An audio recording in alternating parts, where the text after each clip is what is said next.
So అయితే ఎన్ని మాట్లాడినా ఒక విషయం అయితే మనం మాట్లాడుకోవాలి. ఒక సినిమా స్క్రిప్ట్ కానీ ఒక ఉపన్యాసం కానీ దానికి కొన్ని లక్షణాలు ఉంటాయి. అంటే ప్రతి స్పీచ్లోనూ ఒక హీరో, అంటే ఒక సినిమాకి చెప్పిన ఒక హీరో, ఒక విలను, ఒక హీరోయిన్, ఒక హాస్యగాడు, ఇలా ఉంటారు.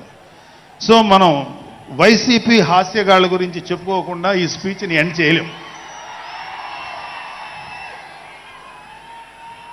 ఎందుకంటే జగన్ లాంటి హాస్యనటుడు కనే కళల గురించి మీకు చెప్పాలి. ఆయన ఎలక్షన్స్ అయిపోక ముందు నిద్రలోకి వెళ్ళారు.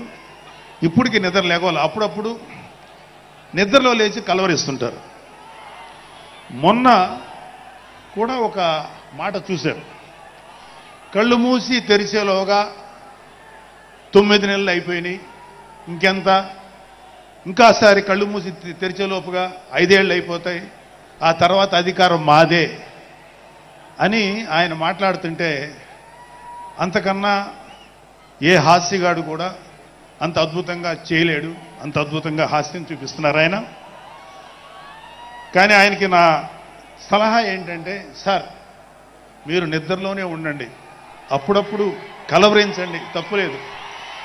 ఇంకొక 20-30 ఏళ్ల తర్వాత మీరు కల్లో నుంచి బయటికి రండి, అప్పుడు దాకా మిమ్మల్ని ఎవ్వరూ డిస్టర్బ్ చేయరు.